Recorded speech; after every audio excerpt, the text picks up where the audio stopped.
quoi on se barre? Quand on exige le respect, on est respectueux. T'entends? Pour toi, ça veut dire que tu la boucles. Et pour moi, tu peux aller te faire foutre.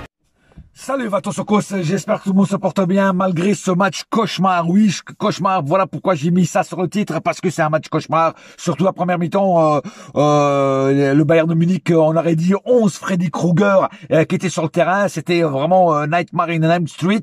Et c'est pour ça que j'ai dit que c'était un cauchemar. Parce que on s'est fait bouffer du début à la fin, mon frère. En première mi-temps, c'était des vampires, les mecs. Ils nous suçaient le sang, le mec. J'ai jamais vu une équipe aussi puissante à l'attaque et même en défense. Parce qu'en défense, ils ont fait le taf aussi, je vais te dire. Hein. Ils ont pas craqué. Tu vois, bon, après, on n'a pas eu beaucoup d'occasions en première mi-temps, je te l'avoue. Hein. On était dans le jus complet. Voilà. Non, c'était une puissance.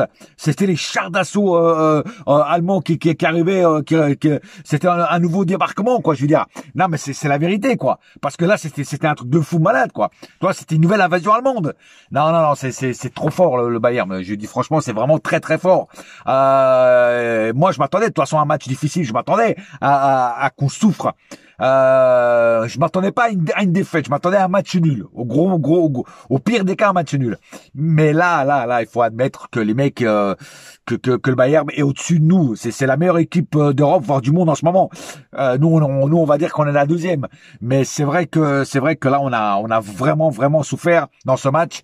Notre défense a pris complètement l'eau. Notre milieu a été complètement submergé, complètement envahi par les attaques allemandes. Voilà, donc il faut admettre quand l'adversaire est plus fort, il faut l'admettre. Et là, je l'admets. J'ai vu un Bayern complètement il cassait tout sur son passage, il détruisait tout sur son passage. Donc oui, c'est un grand Bayern qui nous a fait une mi-temps de cauchemar, hein, parce que vraiment nos joueurs avaient du mal. On avait du mal à garder le ballon, ils étaient tout de suite sur nous. Je pense qu'ils ont dû étudier la façon de jouer du Paris Saint-Germain, et surtout ils ont dû étudier la façon comme le Paris Saint-Germain jouait, c'est-à-dire mettre la pression maximum, être toujours tout de suite sur le porteur du ballon. C'est ce qu'ils nous ont fait en première mi-temps, c'est-à-dire qu'on n'arrivait pas à bouger. Tu vois ce que je veux dire? Voilà, nous on était les équipes que d'habitude on bouffe, cette fois-ci c'était nous qui étions à leur place. Et moi j'ai vu un PSG qui souffrait. Voilà, qui souffrait. Alors, autre chose, moi qui je ne comprends pas, et là je vais m'en prendre un peu à Luis Enrique, pourquoi faire jouer Dembélé? Hein, si tu sais que le mec il est pas au top déjà, et en plus qu'il est blessé, hein. En fait, t'as fait la même erreur que Deschamps, hein. Donc voilà, le mec il a dit j'ai mal à l'ischio-jambier, j'ai même très mal. Pourquoi le fais-tu jouer? Pourquoi le mets-tu titulaire dès le début? Le mec au bout de 10 minutes il est sorti. Voilà. Donc à un moment ou à l'autre, je ne comprends pas cette attitude. Hein, et je ne comprends pas l'attitude, pourquoi ne pas faire jouer Neves titulaire dès le début? Parce que tu vois, Neves, dès qu'il rentre, boum, il marque un but. Et boum, il fait une rentrée, et même sur le but, il fait une rentrée extraordinaire. Des fois, je ne comprends pas les choix tactiques de Luis Enrique. Hein, si tu sais que Dembélé, il est pas bien, pourquoi tu le fais rentrer, frère? Non, mais là, je comprends pas. Voilà. Voilà, donc, voilà. Et en deuxième mi-temps, ça a été un peu mieux. Bien sûr, après, ils étaient à 10. Et après, on a joué contre une équipe de Ligue 1 parce que les Bavarois, ils étaient tous en défense. Hein, c'est incroyable. On aurait dit qu'on jouait contre une équipe de Ligue 1, quoi. Tu vois. Bon, ils ont quand même, on a quand même trouvé une faille avec Neves. Malheureusement, on n'a pas trouvé la deuxième faille. On a failli marquer plusieurs fois, mais en première mi-temps, il faut l'admettre aussi, en première mi-temps, on a eu chaud et on a eu vraiment beaucoup de bol. On avait le cul bordé de nouilles, je te le dis franchement, parce qu'il y a beaucoup de choses qu'ils ont ratées, que si ça se mettait au fond, c'est pas 2-0 qu'on repartait à la mi-temps, c'était 4 ou 5-0 à la mi-temps, frère. Moi, je te le dis, on a eu vraiment beaucoup de chance. Voilà. Donc, voilà, le score il est là, 2-1 ou 1-2. C'est pas une catastrophe, hein, c'est pas une catastrophe, une déflagration, mais ça met quand même un petit coup au moral. Voilà, je vous dis franchement, ça met quand même un petit coup au moral. Voilà, donc c'est pas quand même catastrophique dans le sens où on était premier et là on va être deuxième, je pense. Je sais pas quel résultat ils ont fait les autres, mais en tout cas voilà. Mais c'est pas catastrophique. On est encore dans le tableau du haut, dans le tableau de ceux qui sont qualifiés d'office. Bon, il y a encore beaucoup de matchs. Par contre, les prochains matchs, il faudra pas les perdre, hein, contre l'Atlético Bilbao, contre le Sporting, contre enfin tous les autres qui nous restent à faire. Mais moi, ce match-là avec le Bayern, je m'attendais à que ça soit comme ça, à que ce soit vraiment un assaut de leur part et puis qui soit vraiment au top, quoi. Et voilà, je me suis pas trompé, quoi. Voilà, donc on a fait ce qu'on a pu avec les armes qu'on a eues. Ça a pas marché. On a eu encore 2 blessés. Bon, Dembélé, je le compte même pas comme un blessé parce qu'il y était déjà. Je pense que Dembélé cette année il va nous faire chier avec ses blessures. Je sais pas pourquoi, mais je sens que cette année ça va pas être la même année que l'année dernière, hein, Dembélé. Voilà. Et par contre la blessure de Hakimi, ça m'inquiète parce que la blessure d'Hakimi, Hakimi c'est pas le mec qui fait du cinéma, c'est pas le mec qui est en train de jouer un rôle. Le mec, ça se voyait qu'il avait mal, il était presque en pleurs. Il ressort appuyé de 2 staffs médicaux, de 2 mecs du staff médical. Et ça se voyait qu'il boitait, ça se voyait qu'il souffrait. Donc j'ai peur vraiment pour la santé de Hakimi. J'espère qu'il a pas une jambe cassée ou un truc comme ça, sinon tu le revois pas avant 6 mois. Donc bon, la CAN pour lui apparemment ça sera grillé. J'espère que c'est pas trop grave. Voilà, j'espère que c'est pas trop grave. Je sais pas encore ce qu'il a exactement, hein, mais j'espère que ça sera pas trop grave. Mais là, ça commence à faire beaucoup parce que regarde, Hakimi, Doué, Dembélé, tu vois, et en plus c'est que des joueurs importants, quoi. C'est que des joueurs importants à leur poste. Donc c'est chaud, quoi. C'est chaud. Voilà, c'est pour ça que j'ai toujours dit qu'il fallait recruter. Il fallait recruter au mercato d'été. Malheureusement, ils l'ont pas fait. Ils croyaient que en fait les joueurs ils allaient jamais se péter parce qu'ils étaient jeunes. C'est ça qu'ils sont pour ça en fait. Mais non, même les jeunes ils se pètent. Hein, je veux dire, c'est pas parce que t'es jeune que tu te pètes pas. Hein. Enfin bref, en tout cas, un match. Bon après vers la fin évidemment, deuxième mi-temps, on était plus, on leur rentrait plus dedans parce que déjà eux ils jouaient à 10 et en plus eux ils étaient fatigués et nous on n'était pas encore trop fatigués. Donc on a mis de paquet on a tout fait pour marquer le deuxième but qui n'est pas venu malheureusement. Mais voilà, donc on peut pas gagner tous les matchs. Hein, de toute façon ce match-là, je me voyais pas gagner. Si on aurait gagné, j'aurais été l'homme le plus heureux du monde. J'aurais dit je me suis trompé, ils m'ont fermé ma gueule. Malheureusement, malheureusement c'est moi qui ai raison et c'est comme ça. Mais c'est ça le foot. Un jour tu gagnes, un jour tu perds. Tu peux pas toujours gagner. Hein. Voilà. Par contre là, après là je vais faire les statistiques du match, mais après le cas par cas, il y en a 2-3 qui vont swinguer hein, de joueurs. Hein, je te le dis. Hein. Voilà. Bon bref.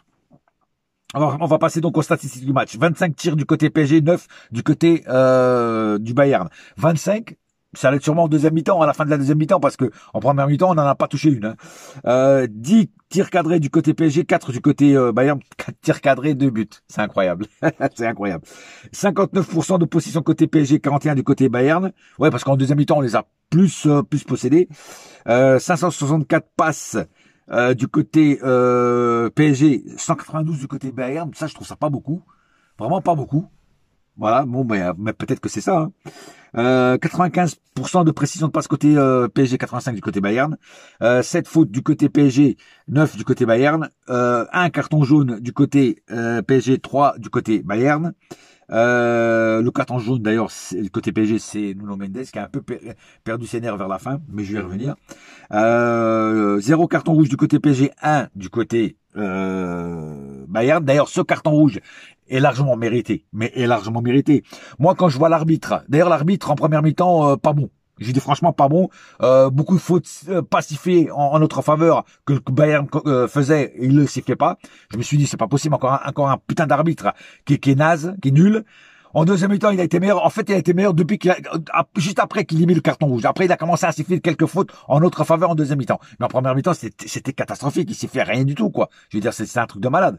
Enfin bref, je vais pas me coucher sur l'arbitrage. Je veux pas dire que c'est la faute de l'arbitrage. Mais c'est vrai qu'en première mi-temps, il était un peu limite. Mais sur Hakimi, quand je vois le mec qui met carton jaune, je dis il est fou le mec. Le mec, il fait une clé avec ses 2 jambes à la jambe d'Hakimi et l'autre il dit c'est une prise de MMA et le mec, il met un carton jaune, mais c'est rouge direct, ça. Il y a même pas tortille du cul, frère. Tu vois ce que je veux dire? Voilà. Après, il a été checké, et il a vu que, voilà, après, il a mis le rouge. Et après, je comprends pas que les Allemands, ils étaient là, ils étaient pas d'accord. Mais putain, mais, si vous voyez la vidéo, les Allemands, hein, les joueurs allemands, ça mérite rouge tous les jours, hein. Enfin, bref. 3 hors-jeu du côté PSG, 3 des deux côtés d'ailleurs, 3 hors-jeu des deux côtés, 9 corners du côté PSG, 1 du côté Bayern. Voilà, donc statistiques légèrement en notre faveur, mais le résultat, il est en leur faveur. Donc moi, j'aurais préféré les statistiques moins en notre faveur, mais que les résultats sont plus en notre faveur. Malheureusement, c'est pas le cas. Bon, maintenant, on va passer au cas par cas. Alors, Chevalier, aujourd'hui, on peut pas dire qu'il a pas été sollicité. Alors, d'habitude, il se la coule douce en Ligue 1, mais là, il a été vraiment très, très sollicité. Il nous a fait quelques petites parades intéressantes.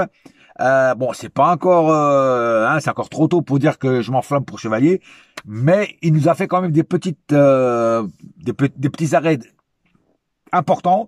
Donc, on va dire quand même qu'il a fait dans l'ensemble un bon match, que les 2 buts qu'il se prend, c'est pas de sa faute. Voilà, je vais dire après de qui c'est la faute. Donc, c'est flagrant de qui c'est la faute, mais le deuxième, on verra. Hakimi, jusqu'à sa blessure, faisait plutôt un bon match, percutant, voilà, bon.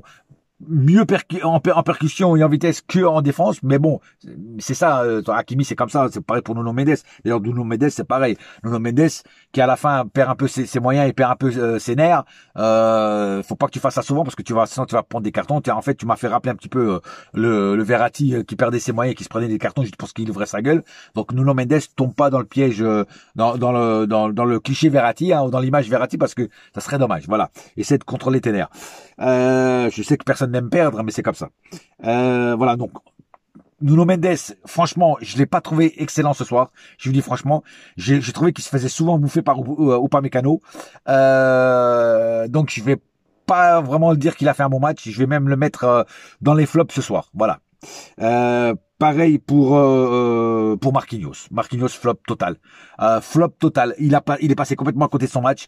Il a fait cette connerie qui nous a coûté un but. C'est pas digne de toi, Marquinhos. Alors oui, on a qui veut dire, oh, ça arrive de faire des fautes, ça arrive de faire des boulettes, mais là, sur un match du Bayern, je l'aurais pardonné si c'était contre l'Orient ou je sais pas quoi. Mais contre le Bayern de Munich en Ligue des Champions, c'est impossible de pardonner ce genre de faute, de boulette venant de la part d'un joueur comme Marquinhos. C'est surtout ça. Ça aurait été un petit Titi. Peut-être que j'aurais dit, ouais, le mec, voilà, il a pas d'expérience. Voilà, il s'est un petit peu emmené les passions, un peu de nervosité. Mais Marquinhos, frère, Marquinhos, il a depuis des siècles. Et le mec, il te fait une erreur comme ça. Non, impardonnable, Marquinhos. Tout le long du match, il s'est fait souvent bouger. Donc non, Marquinhos, il sera dans mes flops. Ça, c'est clair et net. Donc Nuno Mendes, Marquinhos, flop en défense. Hein. Je veux dire vraiment, les 2 buts, c'est une erreur de la défense. Le premier, c'est la défense qui est pas au top, et le deuxième, c'est encore un défenseur qui fait la merde, donc Marquinhos, et qui se laisse marquer un but. Donc les deux buts, c'est de la faute de la défense et non pas pour une fois du gardien de but Chevalier. Voilà. Pacho, lui par contre, il a été bon, il a fait beaucoup de choses d'intéressantes. C'est le seul en défense qui a été vraiment très très bon. Voilà. Je m'attendais toujours à un Pacho énorme. Hein, voilà. Même si il a quand même eu des moments à vide et des moments où il a eu quelques petites difficultés, mais comparé avec les autres, c'est le jour et la nuit. Voilà. Donc un Pacho toujours sur qui on peut compter, on va dire ça comme ça. Le petit Zaïre Emery, il a pas fait un mauvais match. Il s'est battu sur le terrain, il a tout donné. Après, il est passé défenseur droit quand Hakimi est sorti. Voilà, donc il a fait son match. Non, il s'est battu bien sur le terrain. Il a plutôt été convaincant. Alors oui, il a pas fait plus que ça, mais en ce moment, je lui demande que ça, c'est de se battre sur le terrain, de récupérer les ballons qu'il perd ou d'aller chercher les ballons que les autres perdent. C'est son rôle en ce moment, jusqu'à quand peut-être un jour il reviendra comme il était avant. Voilà. Vitinha a eu du mal encore ce soir aussi. Vitinha, notre milieu s'est fait bouffer ce soir. Il faut l'admettre, surtout en première mi-temps. Vitinha était complètement étouffé pendant la première mi-temps. Il avait du mal à garder le ballon. J'ai vu un Vitinha vraiment dans la douleur ce soir. Alors je le mettrai pas dans les flops parce que il a quand même fait quelque chose, des trucs intéressants. Il a tiré au but plusieurs fois, mais c'est vrai qu'il a eu du mal. Hein. Voilà. Pareil pour Fabien Ruiz. Fabien Ruiz ce soir. Il s'est battu, tout ça, mais il a été aussi dans la douleur. Alors lui, il revient de blessure, c'est une autre histoire. C'est pour ça que je vais pas non plus tomber trop dessus. Mais c'est vrai que notre milieu ce soir, il a été complètement à la rue. Hein, il faut le dire. Hein, voilà, hein, le milieu du Bayern a mangé notre milieu. Voilà. Après, ils vont revenir au top, mais ce soir, ça a été compliqué pour le milieu aussi, hein. Autant pour la défense que pour le milieu, voilà. Et quand t'as pas de milieu qui est sûr de lui, qui est au top, bah tu souffres, voilà. Et tu souffres et la défense souffre et tout le monde souffre, voilà. Bon, Dembélé, j'en parle même pas. Le mec, il a joué 10-15 minutes, il est sorti, mais jusqu'à sa blessure, il n'était pas terrible. Je vous dis franchement pas terrible. Non, mais moi je vous dis, Dembélé cette année, je pense que ça sera plus le même Dembélé qu'on a vu l'année dernière. Ça sera un Dembélé, on va retrouver l'ancien Dembélé, c'est le Dembélé qui ne cadre pas, qui n'est pas au top. Voilà. Alors je m'avance pas trop encore parce que c'est encore le championnat, tout ça, c'est encore la saison est encore loin d'être finie, mais pour l'instant je le sens bien. Voilà. Donc, mais là, je vais même pas le noter ni rien parce qu'il a trop peu joué, voilà, sur ce match. Bar à Coca-Cola, parce que là, ce soir, c'était vraiment le bar à Coca-Cola, a été à chier. Encore une fois, à chier. Rien apporté à l'équipe, rien de rien. Perte de ballon, déchets techniques, et en plus, à chaque fois qu'il tire, il tire sur le putain de gardien. C'est incroyable, ça. Mais t'as les pieds carrés ou quoi? Est-ce que tu sais pas donner un petit peu d'effet au ballon pour qu'il dévie un petit peu? Tu tires toujours sur le gardien, déjà contre Nice, tu l'as fait, là, tu le refais ce soir contre Neuer. C'est un truc de malade, frère Barcola, c'est un truc de malade. Mais c'est plus possible. Il te faut un GPS pour envoyer le ballon dans un coin où Neuer n'est pas là, où le gardien n'est pas là. C'est incroyable ça. Barcola, c'est de pire en pire. Non, je suis désolé. Il y en a encore qui vont me dire ouais, mais tu t'achètes sur Barcola. Mais Barcola, en attendant, il sait chier dessus. Il n'a encore fait que de la merde. Voilà. Pas capable de garder un ballon 10 secondes. Il a le ballon dans les pieds, il le perd tout de suite. Putain, c'est incroyable ça. Enfin bref. Non, voilà, Barcola dans les flops, encore une fois. Kvaratskhelia, j'ai bien aimé le match de Kvaratskhelia. Alors oui, il marque pas, oui, et tout ça, mais il met la pression, il met le paquet devant. Tu vois ce que je veux dire? Il fait des centres, tu vois. Il dribble, il crée des occasions dangereuses. Voilà, il a pas marqué, mais il s'est battu aussi sur le terrain. Un peu à l'image de Zaïre Emery, sauf que Kvaratskhelia, c'est un niveau plus élevé encore, tu vois ce que je veux dire? Voilà, donc non, même s'il a pas marqué ni rien, j'ai bien aimé la prestation de Kvaratskhelia. J'ai trouvé qu'il était bien dans le match, bien concerné aussi surtout, et puis ça se voyait qu'il avait envie de gagner le match. Hein. Voilà, la rentrée de Neves, impeccable. Il rentre, il met la pression tout de suite, boum, il marque un but. Et il a failli en marquer un deuxième de la tête. Dire que c'est un petit nain de jardin, ce mec, et il a failli marquer un but de la tête. C'est incroyable. Enfin bref, super entrée de Neves. Et super content de le revoir au top. Voilà. Ramos, pas super entrée là. Ramos, il a rien apporté. Donc voilà. Donc entrée de Ramos ratée. Le petit Mayoulou, il a fait son match. Pas plus, pas moins. Voilà. Dès qu'il est rentré jusqu'à la fin, bon, il a fait son match, voilà. Pas excellent non plus. Et enfin, Kang In-lee, lui par contre, j'ai bien aimé aussi sa prestation. Il a pour une fois, il a pas joué pas trop vers l'arrière. Percussion, surtout centre. Beaucoup de centres, il centre bien en plus, et beaucoup de tentatives de loin. À un moment, il a failli aussi marquer un but de loin avec son tir puissant. Il a un tir puissant, Kang In-lee. C'est dommage qu'il l'utilise pas souvent, ou pas plus souvent plutôt. Mais j'ai bien aimé aussi la prestation de Kang In-lee ce soir, qui a tout donné pour qu'il y ait un deuxième but. Malheureusement, ça ne s'est pas fait. Voilà, j'ai fait le tour. Je pense avoir oublié personne. Non, j'ai oublié personne. Voilà. Donc, donc un match, je dis pas à oublier, plutôt à penser et à le revoir en vidéo pour voir quelles erreurs vous avez faites, pour améliorer ces erreurs-là et pour si on retrouve une équipe comme ça qui nous rentre dedans, et il y en aura d'autres, sûrement. Il faudra savoir quelle tactique de jeu il faudra employer pour qu'ils nous rentrent pas dedans comme ça. Alors ça, c'est le rôle aussi de Luis Enrique de dire et de trouver la solution. Mais c'est aussi aux joueurs de voir ce qu'ils peuvent faire de mieux pour pas que ça arrive. Parce que là, je dis franchement, la première mi-temps, ils nous sont rentrés complètement dedans, le Bayern. Mais vraiment, je ne voyais que le Bayern jouer. Nous, on était tous en défense. On souffrait. En plus, c'est ça le pire. C'est que je crois que c'est la première fois depuis très longtemps que je vois le PSG souffrir autant comme ça en première mi-temps. On était aborder et s'aborder de, de tous les points du navire. Hein. C'est un truc de malade, quoi. Voilà. Enfin bref, bon, c'est comme ça. Comme je dis, on peut pas toujours gagner les matchs, mais on verra bien après les prochains. Le prochain, c'est à la fin du mois de novembre. Je crois c'est contre je sais plus qui. Je sais plus qui. Je sais qu'on va se taper Newcastle, le Sporting, l'Atlético Bilbao et je sais plus qui encore. Mais bon, bref. En tout cas, on verra bien. Mais j'espère que le prochain match, on verra une autre image. Peut-être qu'on aura récupéré d'ici là, peut-être Désiré Doué. Pourquoi pas peut-être Hakimi si c'est pas trop grave. On verra bien. En tout cas, c'est des joueurs qui vont nous manquer énormément. Et et puis là, il faut se remettre en question, tout simplement. Il faut garder la tête haute. Et puis voilà, il faut redémarrer la machine de guerre. Voilà. Sur ce, un seul cœur, un seul club, c'est Paris ma gueule. Yes, my friend. Et la saga continue. Ce n'est qu'un passage à vide. C'est pas une catastrophe industrielle.